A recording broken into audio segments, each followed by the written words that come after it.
Okay, we'll do it again. There we go. All right.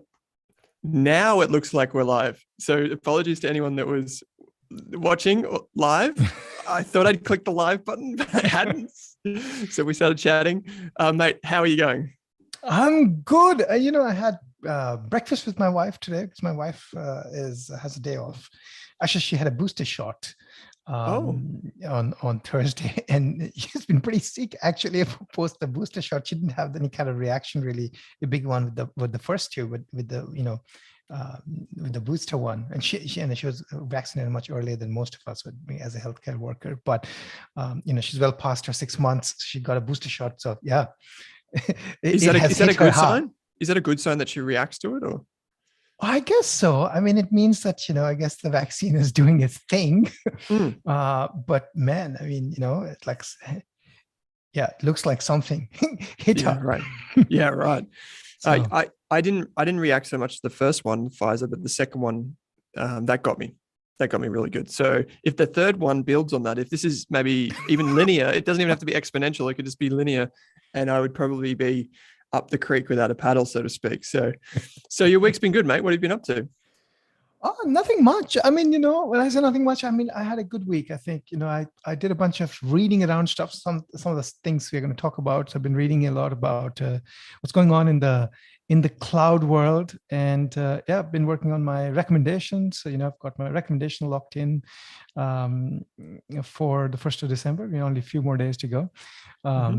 Yeah, but I mean, and we've had a bit of a sell-off as well, which contrary to what people were thinking, it's making me smile, which means, the next recommendation that goes out, gets a good price. Yeah. Because there has been a sell-off, right? Which is very weird that, as people like us, right, who are still, buying stocks and building a portfolio, I love when there are sell-offs. It means, I can dollar cost average into stuff that I want to add more to at a better price, or start a position in something that I haven't started yet because I thought the price was too high.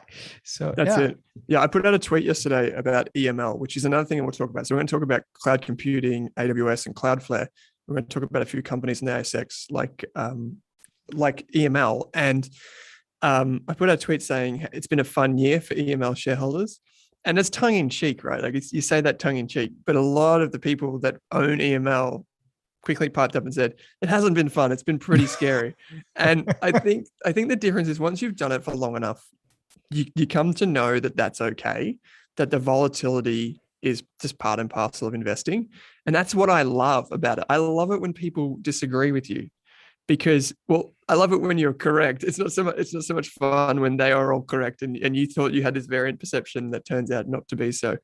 And so, yeah, I kind of love those days. And so when you're an advisor or an analyst and you're looking for companies, it actually makes a lot of sense to go where the action is, to see where the opinions are really polarizing, because I feel like that's where the opportunity is.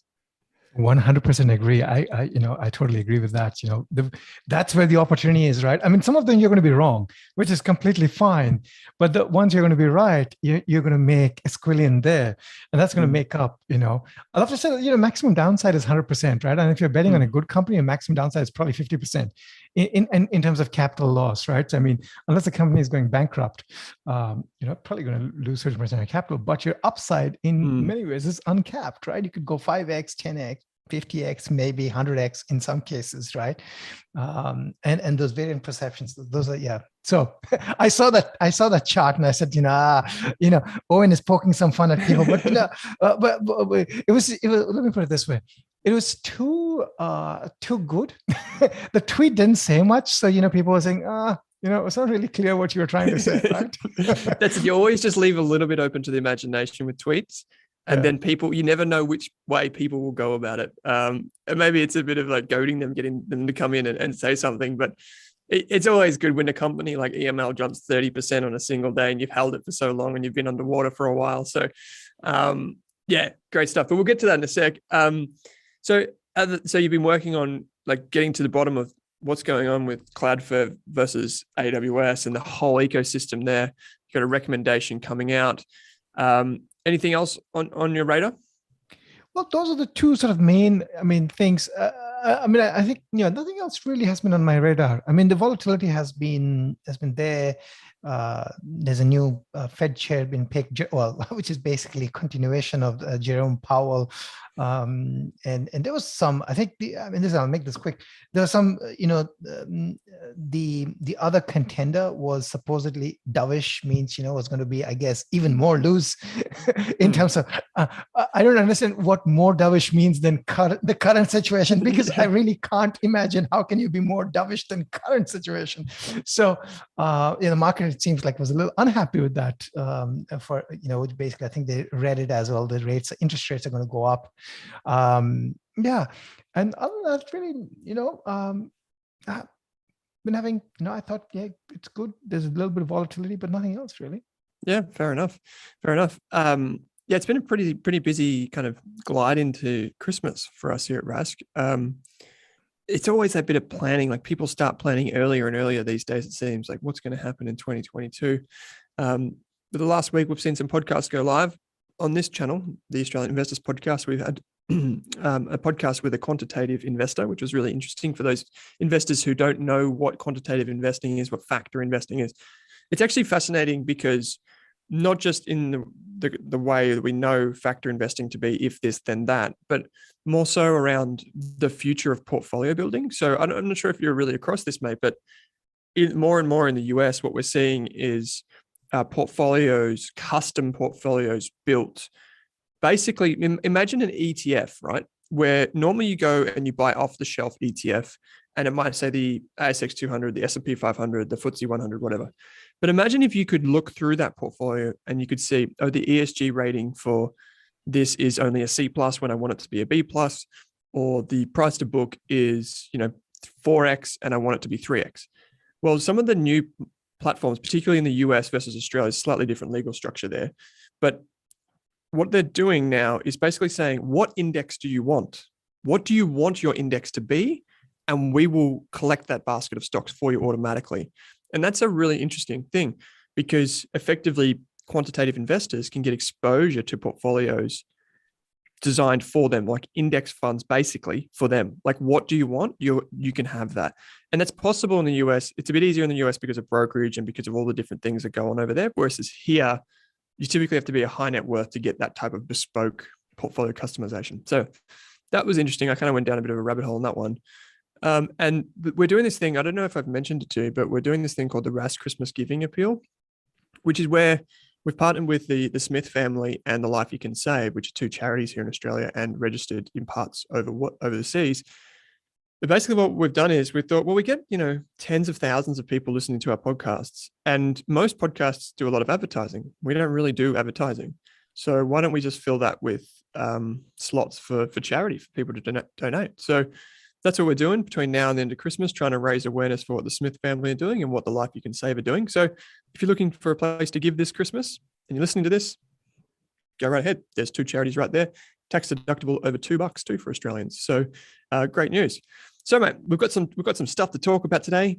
We're doing it a little bit earlier this week because you're getting some landscaping done, which is pretty exciting. Maybe the first thing that we can just jump straight into is what is going on with Cloudflare and AWS. I started reading this morning. I thought it was fascinating. I think some context actually matters here. Like what's the background to this public cloud infrastructure? Yeah. So it's a cloud infrastructure at a very high level, right? Basically means that you can store data in the cloud. So you don't have to have your own infrastructure. You store it in Amazon's infrastructure, and then you can access it, for example, from the cloud to do any operations on it, right? So AWS has a product called S3, which is basically a storage product, but you can use it for storing things. You can use it actually for web hosting as well. If you combine that with Amazon's CloudFront, which is another service, which is basically a CDN service, which basically is a caching service. A CDN service basically means that if you're hosting a website, so you have like, rask.com.au, and you have certain media files associated with it. You want those media files to be easily and quickly available to people around the world. Then if that's the case, then you want something like, a CDN, and CloudFront could basically be caching those files closer to the users, depending upon how often those video files or audio files or image files are requested. But you could actually combine this with S3, which is basically just an archive of data, and then you can combine that with computing. And S3 has been a leader in this space. I mean, you can do this using GCP or Google Cloud Computing Platform. You can do this using Azure, but Amazon sort of is a pioneer. Mm-hmm. Now, so that's just a background of sort of the idea, very high level idea. So it's compute and storage. This is more about storage. Now, Cloudflare is an interesting company. Cloudflare started its journey in 2010, and it started as a CDN. So exactly like what sort of Amazon CloudFront is, and it started as a CDN. But at that time, if you go back to 10, 11 years, then at that time CDNs were mostly used by enterprises, large companies. Like if you're CNN, or even like a company like ABC, you're doing iView, well, that's more recent. You want your content to be distributed by someone who can distribute at scale to a large number of people, right? Sure. So large companies, large media companies were using CDNs, and sort of Cloudflare changed the game and basically came and said, well, look, we can also provide this for the same service for normal websites, or websites that are maybe not for profit, or websites that are not just media companies, right? So basically SMBs and the likes. And they built a CDN network by basically taking this approach. And this approach has an advantage. The advantage was really that by appealing to non-profits and other important websites, and they built a large base of customers, many of them on the free tier. But they also got people like Wikipedia, right? And once you get people like Wikipedia on being served by you, you could actually go to telcos and other, networks, right? So the internet is basically a network of networks, right? You have, Telstra needs to talk with Virgin, which needs to talk with Vodafone and things like that, right? They could then go to these telcos and basically say, look, we host these major important websites are behind our service, and therefore we need to have a machine or several machines in your point of presence or data center, or we need to be co-located with you, mm-hmm. Right? And that allowed them to build this network of, call it proxies or machines, that could distribute content for others, right? So that's their story. But they did this very cleverly, right? So one of the advantages of doing co-location with telcos is that you can reduce your bandwidth costs, right? Because you're peering with a telco. So in a way, the telco is kind of taking off the cost, or you're making a deal with the telco saying, well, if I am moving data back and forth, most likely I'm doing it for your users, right? Because if I've put a machine co-locate with the Telstra, for example, then likely I'm servicing Telstra people, nobody else, right? So in a way, it makes sense for Telstra to do it. It's the same thing if you're Netflix and you want to put data into Telstra's network. It's good for Telstra as well, because the data is then just being served from within Telstra's network. It doesn't have to go upstream. And because whenever you go upstream, you actually end up paying for it, because data has to come from somewhere, right? So most of the time you pay for pushing data out. When you have to push data out, you actually have to land up paying, right? That's known as egress fee, exit fee, mm-hmm. Right? So these guys basically, with their clever arrangement, basically, came up with good deals for managing the egress and, egress fees. Then they built a platform on top of this, which allowed them to make their network allowing them the CDN to be very customizable. That then allowed them to sort of build other services on top of it. One of the things that they have been doing now is they've designed a platform called Workers, which is basically a cloud computing platform at the edge of the network. And why is it at the edge? Because each of their nodes runs very close to the end user. And why is that? That's because they're co-located mostly with telcos, right? And telcos, by definition, are close to the end user.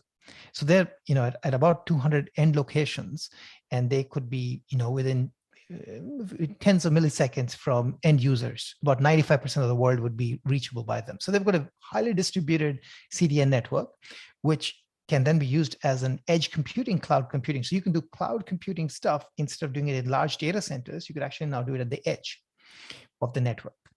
Now, what basically, so the gauntlet was, most of the time, what happens is, if you suppose store tens of terabytes of data with Amazon, it doesn't cost you anything to move the data around within Amazon. So you could use various Amazon services and move data from S3 to other services, and it wouldn't cost you anything because the data stays within Amazon's network, right? Because they'll probably be all interconnected directly, right? But if you want to move data out of Amazon, it costs you an arm and leg, right? And so there's an interesting blog out from Cloudflare, which basically says, look at the cost, or is the egress cost, or, there's the egregious egress cost, is they make a ton of money for putting data out. If you pull data out of Amazon to the internet, you pay. Right. So, and you pay through, an arm and a leg. And those things, according to Cloudflare, and I would agree with them, would have huge margin. And the reason for that is very simple. If Cloudflare can have these great deals with telcos and because they're co-located, it's almost by definition that Amazon and other cloud players would also have those deals, because they are also an important component of the internet, right? Stuff runs there. So almost everyone wants to have low latency, high speed access to those things. Those data centers, right? So they have those deals, but they just charge, right? Now you would ask, why could they charge? Well, it's because other people charge, right? So it's a little bit like, if Coles charges $1 for the milk and Woolies charges $1 for the milk, well, then the milk is always going to be at $1 or $2 or whatever. It's like almost like a oligopoly, right? In that sense, or duopoly or quadropoly, whatever you want to call it. So that's the status quo. So these guys basically said, well, we want people to be doing things at the edge. There is a reason for doing things at the edge, because it's good for things like IoT. It's good for latency sensitive applications. It's a newer platform. So you could do both compute and storage at the edge. And they basically said that, well, we are going to waive egress fees for most of the cases. We're also not going to charge for compute. So compute by basic definition, if you have HTTP requests hitting your servers, then up to a certain level, we might not charge you anything, right? Amazon also does the same thing. So this is a direct attack in many ways on what AWS is charging. And I would say that there's a fair bit of margin that's coming from that for AWS when they're charging you for basically bandwidth, right? Something that's very smart, and it must have, thinking about the size of these things, right? AWS is much bigger. Like, if you think about its run rate, that's $60 billion run rate or something like that. At least if I remember, $60 or $65 billion annually, right? This company is less than $1 billion total in terms of run rate. So the fact that Amazon very quickly responded by saying that, okay, we are increasing our free tier of data transfer allowance from both S3 and Amazon CloudFront is interesting. It means that, they are responding, and they in fact thought that they needed to respond, right? Now, one would think, why is this important? This is important for a couple of reasons. It's important because if you think about why there is an egress fee, well, they're reducing the egress fee, right? But they're not completely eliminating it. It's not that they're going to lose margin more than it is about lock-in. So the whole idea is that if you have an egress fee almost acts as a deterrent for people to take data out, which means that if you want to use other services, you want to use Amazon's over somebody else's. So it really deters from a true multi-cloud, right? If you want multi-cloud, you want to use the best of Amazon, the best of Google, the best of Microsoft, the best of Cloudfront or Cloudflare, best of Oracle. That is only possible if you can seamlessly exchange data between various points. Right? But if it is going to be very costly to exchange, so it's almost like what they dubbed the Hotel California experience. You can get in, but once you're in, you can't get out. So Cloudflare has done a few very interesting things. It's created this alliance called the Bandwidth Alliance, where a bunch of cloud players, including main cloud players in China, are going to exchange data for free with each other. which completely makes sense. And a notable absentee is AWS from that list. Right. Cloudflare has also got deals in place with, it's not free, but it's at a very low negotiated cost with Azure and GCP. So all of these guys are working on I would say working towards multi-cloud, because they all believe that multi-cloud is good for their business because they're much smaller relative to AWS, which is the Goliath here, right? So I think it's all very interesting. And now what AWS has done is come back and responded saying, okay, we are also cutting. But if you read through it, there's a cap. They're basically, the number looks like a huge deal, like in a terabyte in the case, terabyte per month, I think, and several gigabytes in the case for S3, and terabyte for in the case of CloudFront. What is it, I think, very interesting about that move is exactly geared towards those customers that I think Cloudflare is trying to steal. Right. So think about the new generation developer, the new generation startup, right? When you're a startup, you're not probably thinking out 5 years down the road how much data you're going to be generating and how many different types of applications you'll be using. Right now, you would see, okay, it's free and it's okay for me to do it on AWS. Maybe I should do it on AWS. Everybody has been using. Why should I use Cloudflare? Right? But then eventually, if you actually scale as a business, those free tiers are going to be not free very quickly. You're going to exceed that threshold very quickly. So for any business at scale, you still end up paying, right? So it's still the carrot and the stick is at play there. So I thought that was a very interesting response from Amazon. It's very, they're using a bit of behavioral, finance, behavioral, aspects to their pricing model to force developers to think that it's okay, it's free anyway. So it's all apples to apples comparison, but it's not really apples to apples comparison.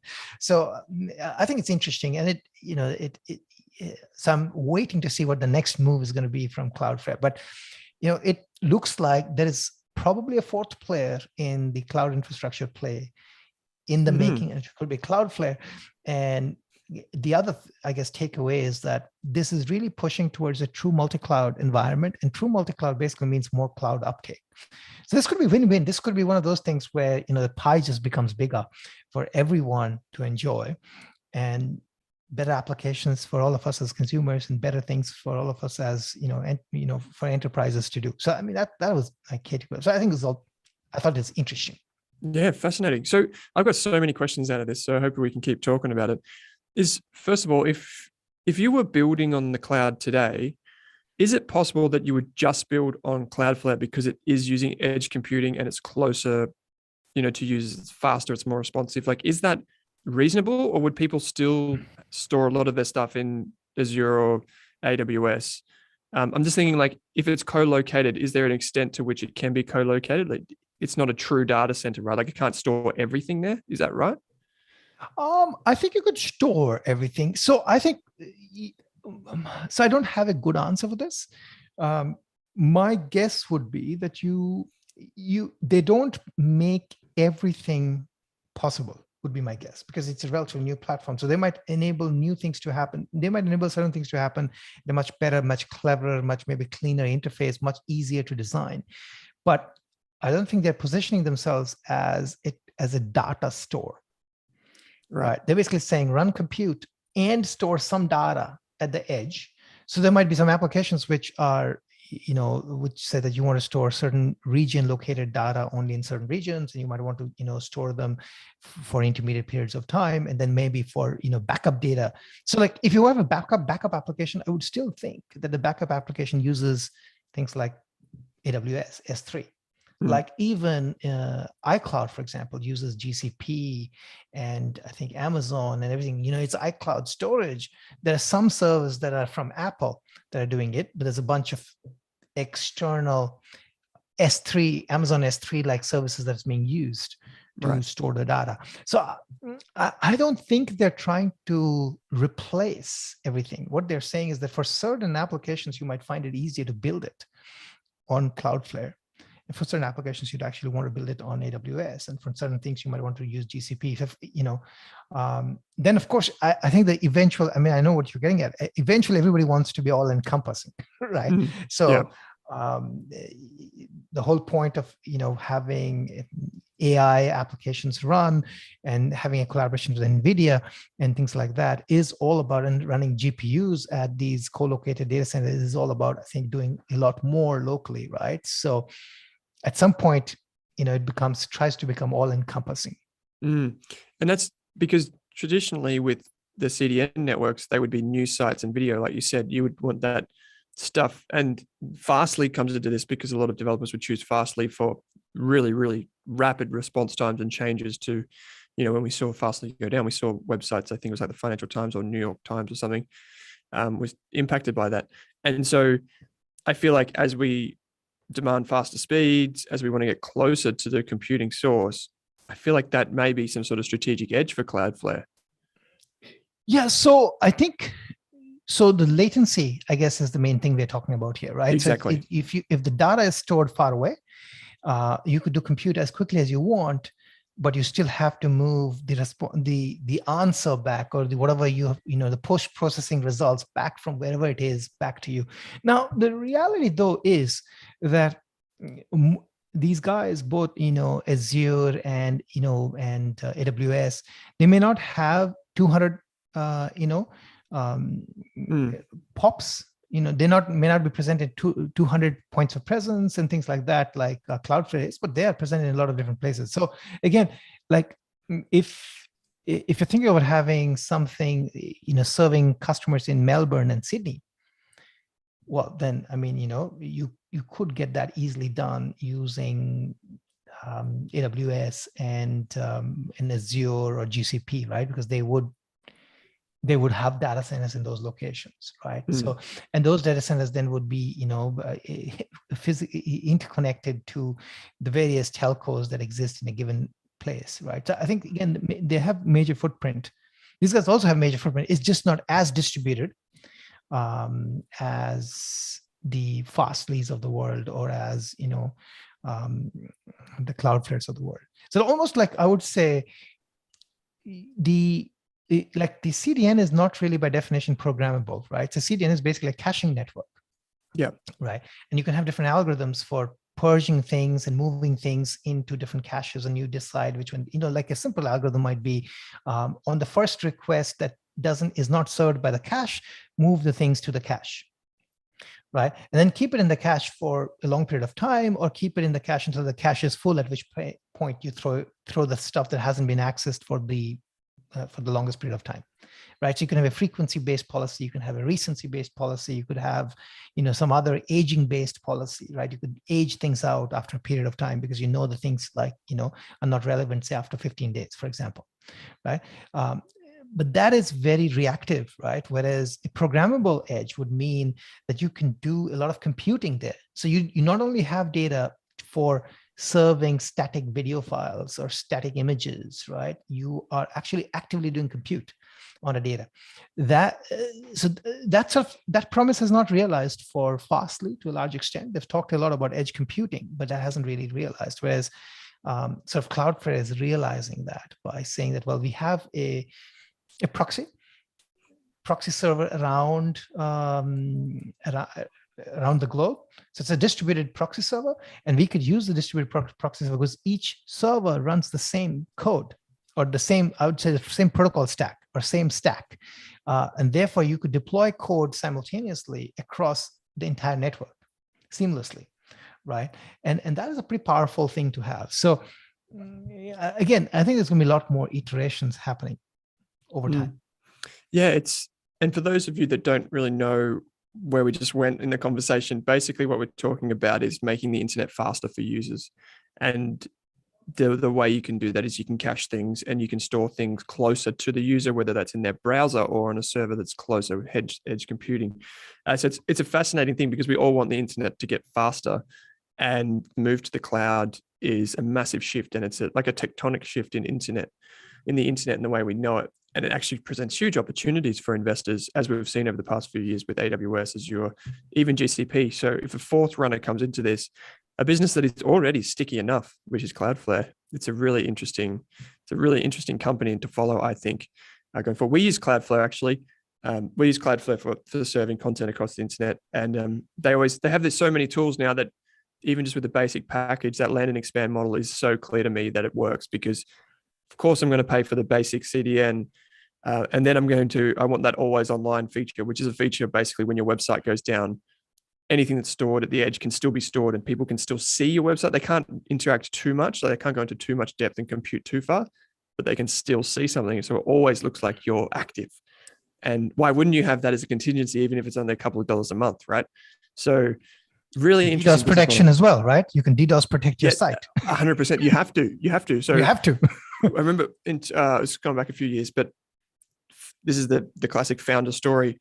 The first time I went overseas in many years after starting the business, I was going to Vietnam. And the day that we were going to Vietnam, I got hacked. The website got hacked. And it wasn't really hacking, it was DDoS. They were trying to just smash our website. It looked like it was coming out of Hong Kong via China and then out of Iran or something.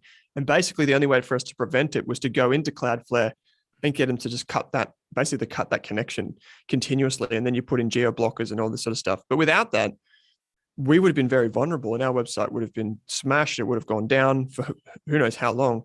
And so that's an example. It's like, once I've used it, there's no way I'm giving it up. And I think it's a really impressive business model. But like I said in the last podcast or a few weeks ago, I was stuck on Fastly. I was still looking at Fastly thinking this is a great opportunity.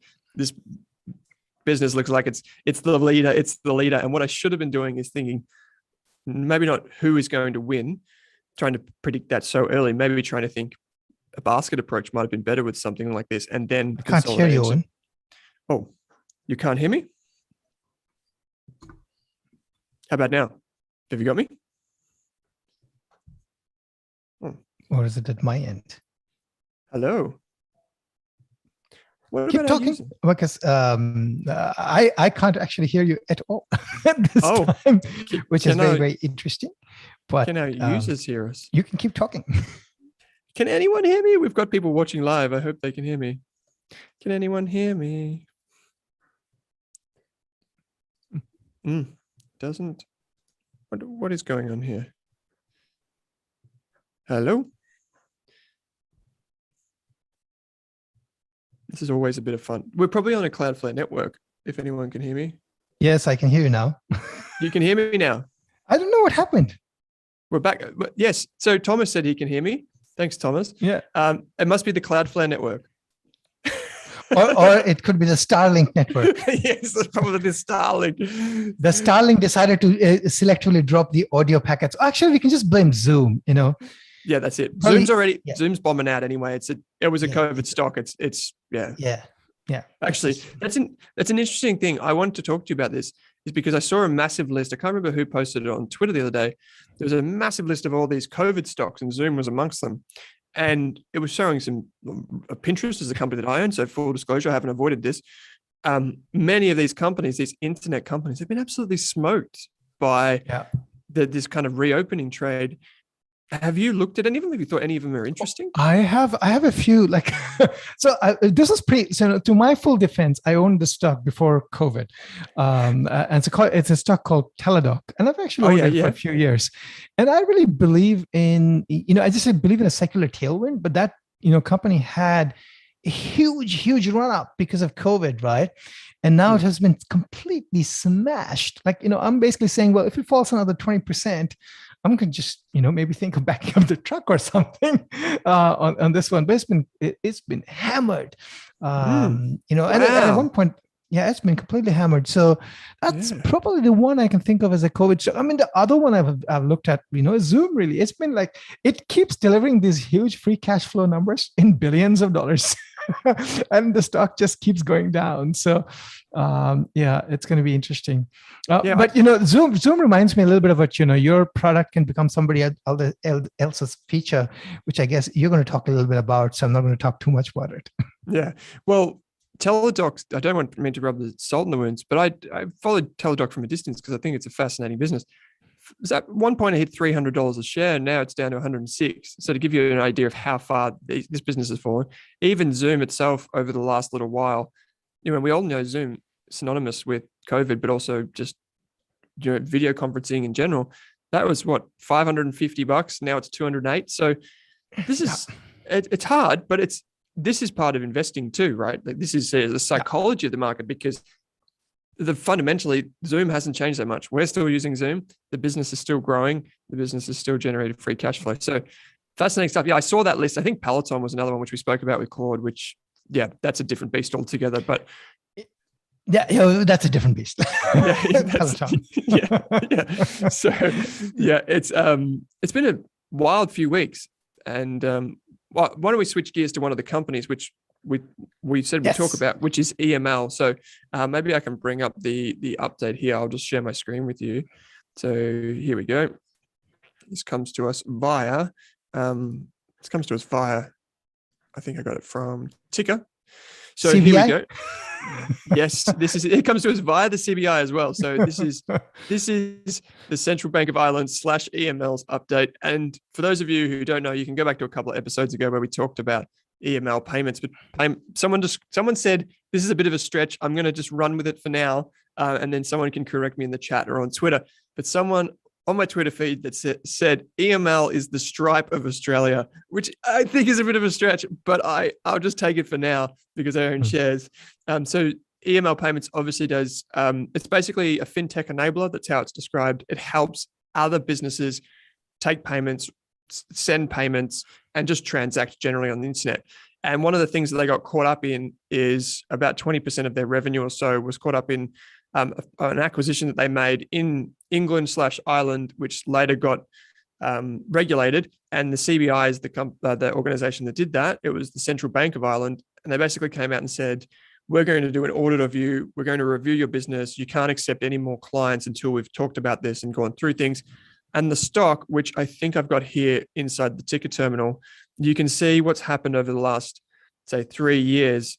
EML Payments shot up, got created, shot up again, created.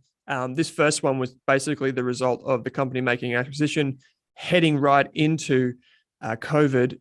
It was later proven that this acquisition was actually the one that has got it in trouble recently because of the it wasn't money laundering that wasn't mentioned, but that's basically the regulators. That's the concern, in my opinion. And so the business, after we recommended it, fell 40%, I think, in a single day. So that was a bit of a shock to the system. And I'll bring it back up. And one of the things to note about EML is that the Central Bank of Ireland does proof the ASX updates before they go live. But there was some really promising news here. So I'm reading directly from the update. It says the CBI will permit PFS or prepaid card services of Ireland to sign new customers and launch new programs while staying within the material growth restrictions. PCSIL is confident it can meet these obligations. The second one was there will be broad-based limit controls on programs will not be imposed as they previously thought. So everyone was fearful that EML's business more broadly would get hammered by this, but it seems that's not going to happen. And the final one was that the CBI intends a material growth limitation over PCSIL's total payment volumes will be imposed for 12 months or rescinded earlier following third-party verification. So basically what this means is, and I'll stop sharing now, is it can go back to doing what it's best at, which is helping other organizations take payments, send payments, do prepaid cards, and those types of things. So an example of incentives or something that EML might do is they might do, the Fujitsu air conditioner. You buy an air conditioner, you get some cash back on a card that you can spend somewhere, or they might do virtual account numbers if you work in an organization that offers things like salary sacrificing or some sort of incentive programs. Those types of things may come through an EML program. And anyway, the business is back in fashion all of a sudden. And I've got in the headline for this live and for the podcast that is EML cheap. And to be honest, in my opinion, we've talked about this on the show before, but in our base case scenario, we still think that EML is worth over $4 a share. And I know we don't like to be specific with valuations, you and me both, but just to give you a sense of where we thought the value was of this company as it went below $3. So we talked about at the top of the show, some investors tend to run away from this. I thought this was a great opportunity to actually collect shares in the business because we're not out of the woods yet. So I've got to be clear. We're not out of the woods yet with the CBI, but the amount of revenue and the segment that was affected by the CBI clamping down was a very small segment in the overall scheme of things. And EML was regulated totally separately in different geographies around the world, even in the UK or France. And so, to be honest, I think it was very overblown, the risk. I think people tend to get spooked when a company's made a lot of acquisitions, and one of those acquisitions, like this one, all of a sudden has grey clouds overhead. But for the most part, it seems like the business is going to emerge from this very, very strongly. And so, yeah, I'm happy to say that I think it's still quite cheap. I own shares. I think it's one of Australia's businesses that is probably too complicated for most people to understand really well. And so that kind of weighs on investor sentiment when things go wrong. I don't know if you've had a chance to look at the CBI announcement, but those were the 3 points in dot points. And provided we go well over the next few months, it looks like it's smooth sailing as Europe reopens. It'll be really interesting too. I hadn't looked, but I was just reading when you shared it, and that looks really very promising, right? That's basically saying, like, look, we're going to, like, my takeaway is that, we don't think there's a problem, and that the problem, whatever the problem is very manageable, and therefore we're going to keep an eye on things for a while, and then we're going to, and the company would be smart, right? I mean, EML is going to be smart to navigate the waters carefully. And so far it looks like they've worked really collaboratively with them. So, the other thing I was going to point out is, like, you showed the 3-year chart. It looked like a sawtooth up and down. But there's one thing I was noticing. I was looking at the top of the chart, and the 3-year return was still 100% plus. And the compound growth rate it was showing at the top of the ticker terminal, somewhere like 27.5 or 27.6. I didn't memorize the number. So whatever it is, that is still a 27.5 compound return, right? Despite all that has happened, the stock has handily beaten the market, right? And I think that's again a fascinating example of where you get great returns even in a stock that is highly volatile. So, and the volatility can actually work to your advantage if you know the company well. Again, I think the other thing I'll echo is exactly what you talked about, right? If a stock is difficult to understand, it's complicated, and there's a lot of ways in which people can get spooked. Well, that can be an advantage for the person who is willing to, or the investor who is willing to actually think about it, think deep, and be patient, right? Look at this is the 10-year chart, right? Yeah, that's it. 23.5%. So the 3-year has actually beaten the 10-year. That's even more fascinating to me than anything else, right? And those 3 years include a CBI investigation and a COVID. So take that for what you want. Yeah, and this is and I think it actually is an interesting talking point in itself. Is basically some people want to stick within their circle of competence, right? And I get that and I understand that. But you still have to work for it. If you're an analyst, you're an investor, you still have to work for your edge. If you want to understand a business, you still have to do the work, read the annual reports, read the weird thing that you think may not even have any relevance and probably doesn't.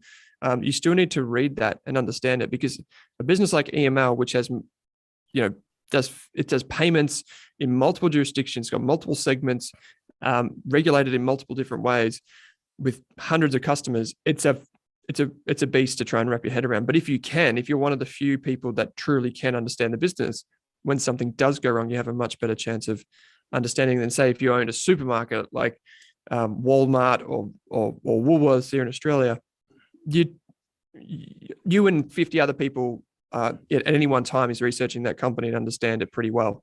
And so I think that's a really interesting one. The other one that has since got taken over was a company called GBST, which is the first kind of, this is going back a few years, since got taken over, but that did basically wealth management technology. And a lot of people struggled to get their head around that. Like, what does this actually do? A bit like Bravura, right? Exactly like Bravura. And it got snapped up, and people who understood it made a lot of money from that. And so I think if you can do that, like Cloudflare would be one. We all kind of understand loosely that it's cybersecurity and, internet thing. But what does it actually do? If you know that and you know it well, you can get a serious edge on the competition. And by competition, I mean other investors in the market. So I don't know if this is, I know it's a business that you follow well, this next business, but it's a business that I know is on the tips of the tongues of most people that are interested in dividends, in retail in Australia. And that's a company called Bapcor. So Bapcor, the long-running CEO, Daryl Bottomy, has resigned.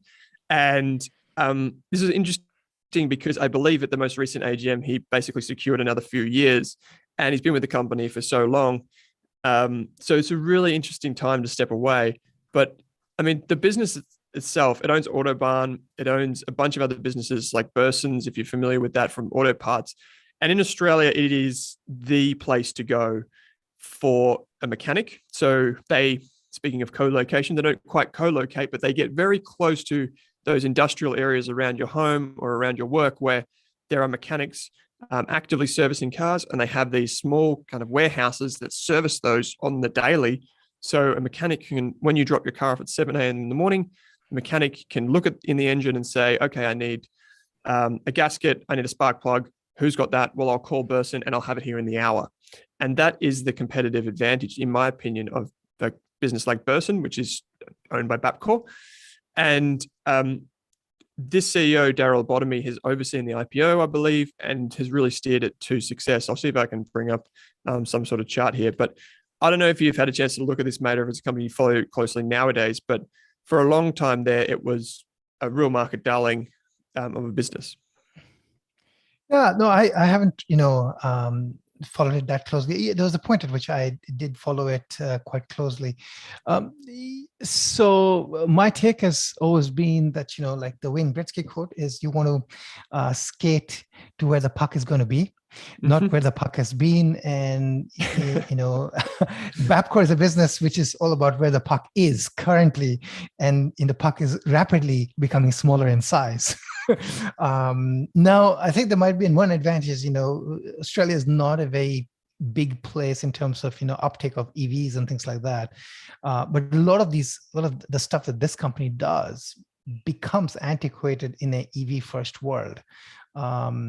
Right. And there's some things, because you don't need that kind of service. Can you explain that? Because I understand it, but for a lot of our viewers and listeners that don't really understand what that means. You exactly said that.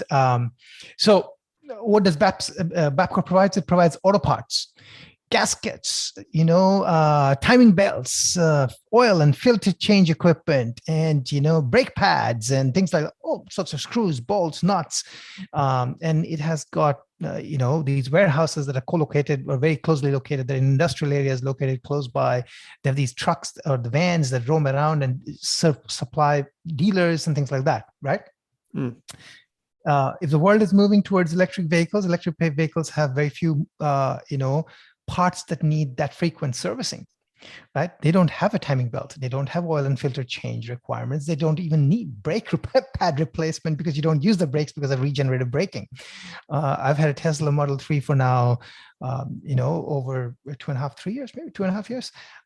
And I've got 30,000 K on my vehicle. The only servicing I've done is two items of service. And one was a tire rotation at the 10 or 15,000 kilometer mark, $52.80 done by Tesla at my garage. I think they lost money on that. And then I've had to change tires because I really like to accelerate. So I've had to change tires, and that has put me back by it's a fair amount because you need to put sports tires in this car. And this time I actually put the cheaper sports tires. I'm being cheap. I didn't put the tire that actually Tesla originally had. So, but other than that, I've not done anything to the vehicle, and the servicing schedule is on demand. Right. That is the future. So there is a bit of a problem there, I think, in the business model as such. But maybe it's not a problem in the near term to the medium term, because the pace of EV adoption in Australia is pretty slow, much slower than the rest of the world, or the rest of the developed world, much slower than in China. And then a lot of the other stuff is yet there's battery constraints. So maybe it's not a problem. But yeah, so when I say, you want to skate to where the puck is going to be, the puck is the EV. And, this type of business model seems to be one that is going to be disrupted. The other business model that's likely to be disrupted is the dealer-based business model. Tesla is already disrupted by not having dealerships, right? It's a company-owned stores and mobile fleet for service technicians, but it's all wholly owned, vertically integrated, right? So maybe we are going towards a vertically integrated industry. I know that's not good news for some people who work in that industry, but I mean, that seems to be the way the wind is blowing. So yeah, but I think Daryl Bottomy has done a fantastic job as a CEO and person who took the company, I think, public in 2014. I think it went public in 2014. The returns have been good since then. May not have been great for the past few years, but if you add up the dividends and stuff, you get franking credits and things like that. It's been probably a good run. It's going to be a tough act to follow, I guess. And what I remember, that their big thing was they're going to move into Asia. Thailand, I think, is one of the places. Those come with risks and rewards, right? I mean, it's a different dynamic, different market, right? If you said you want to enter the Indian market, I would say yes, great, but a lot of challenges and a very different culture that you have to deal with, right? So that remains to be seen how that works out. Yeah, it's one of those Bapcor is one of those industrial businesses where people think it's like a dividend plus growth company. It's probably more along the dividend side of things these days, whereas in the past it was still rolling out Burson stores. It was able to acquire Autobarn. The Thailand thing was still really new. The Thailand aspect of the business is growing, and it's a pretty impressive side of the business. The other thing that's worth mentioning is they've basically gone to this, I can't remember the name of it, what they call it, but it's basically like a near fully automated picking and packing warehouse, which I think from memory is about 5 times more efficient than traditional warehousing methods. So I think there's certain synergies to come from the business over time. And I was always underplaying the EV move, to be honest, here in Australia, because I always thought that it was still too far away for it to impact that forecast in terms of when you're forecasting revenues for Bapcor. But now I see it, and I think it's coming more close. The longer we go, the closer that terminal value is, and I think it's coming down a bit. The other business that would probably be interesting, speaking of you doing some burnouts, is a company on the ASX called National Tire. And National Tire is a business that's not really involved in parts; it's just involved in tires and distribution of tires. So it's a distribution business, trades in the ASX under ticker code NTD, which is a business I own shares in. And it's got its own set of unique risks, including import and export. But the business itself isn't involved in the parts; it's just involved in the tires. Because I was actually interested to know that tires are consumed quite rapidly on electric vehicles, or similarly to combustion engines as well. And so if you're looking for a business that also has an industrial-like focus with the dividend, that might be another option for people to consider. I like the tire angle. You definitely use up more tire. Yeah. And that's because a lot of electric vehicles are quite heavy, right? So and they accelerate fast. But I thought machine learning would kick in and it would just know not to burn the rubber. But machine learning does not stop the person from hitting the acceleration throttle. I love being the first person in a red light in a zone which is 80 to 100, because that's really fun. Yeah. I always look at the Tesla when it pulls up beside me and it takes off. You can't hear it, of course, because it's electric. Yeah. And you're like, okay, I've got this thing. And then they just kind of scoot away from you. Damn it. Because it doesn't sound like a mean car, but it just takes off. And it's a fascinating thing. Hey, there's one more thing that we've got just a couple more minutes. Just one more thing that I thought I'd pick your brain on real quick is a company called Life360. I'm not sure if you know Life360, but I know a little bit about it. Yeah. So I'll just quickly jump across to it. But they're buying a business called Tile. And this is really interesting for the kind of Apple angle of things and just finding things around the house. So here we go. We can see from the highlights, Life360 has entered an agreement to acquire 100% of Tile for a purchase price of up to US $170 million plus US $35 million in retention awards for Tile employees. So that's 205 in total. Tile is the global leader in finding things and locates a million of unique items every day, leveraging its vast community that spans 195 countries. Tile's cloud-based finding platform helps people find things that matter to them most. And so Life360, how does this come together? Life360 is a business that has created an app that allows families to track their children, whether they're at school or whether they're going out, just kind of like for safety and security. It can also help with tracking loved ones in general. So if you have the elderly and those types of things. So it's a really interesting business in that respect. It's growing it's massive in the US and it's trying to grow in Australia, although the offering's a little bit softer here. The company has performed pretty well. I'll bring up the share price. The company has performed pretty well, but it has it's hard to define the competitive advantage, in my opinion. So yeah, I don't know. That's just my high level thing. And we've obviously got, you and I know a little bit about this kind of finding things because Apple's doing something similar, right? With its Find My network. Like this. Yes, like that right there. There it is. There is it. So, yeah. So, I mean, the Apple's Find My has been around. Life360. So, Life360's main thing has been cross-platform, right? So, it'll work across Apple and across Android seamlessly. At least that's the claim. I don't know. I've not used the product. And a Tile is basically what I was showing. AirTags. So, AirTag is basically Apple's version of finding things. And so, I mean, I think there is a place for cross-platform. There's definitely a place for this stuff to be used across Android. Does it make Life360 stronger? I don't know. I really don't know. What I think is interesting though about this deal is a couple of things, right? I mean, I think Tile has raised 150 million odd in VC funds. They're selling for about 200 million, so there's not much return there in terms of the amount of money invested versus the amount of money being returned to investors. That says something. The number two thing is, and you were mentioning Peloton, is I think if you think about a service, that's a great service or great product, but as a standalone piece, either doesn't have the kind of moat or novelty enough to ward off competition, right? Especially for a company like Apple, which can roll out a product that fits into its ecosystem and works seamlessly across its ecosystem. And then, it could be part and parcel. You're using the same iCloud and everything just works, right? For Apple, it's just another feature. So when your feature, when your product becomes somebody else's feature, it's a big, big problem. And I think that's probably the reason. And, AirTag, so I put out a tweet about this. AirTag came out in April of this year, and by November, Tile is sold, right? And that says something. I don't know whether Apple ever tried to buy AirTag. Apple ever tried to buy Tile. Maybe they didn't because, and that's the other thing, right? If your technology is not complex enough to be bought out by someone, then, again, I don't know. This is my speculation, please. I can't be definitive, of course, because without knowing the underlying sort of technology. But the fact that Apple had maybe Apple was working on it for a long time, or Apple could do it because it can throw engineers at it.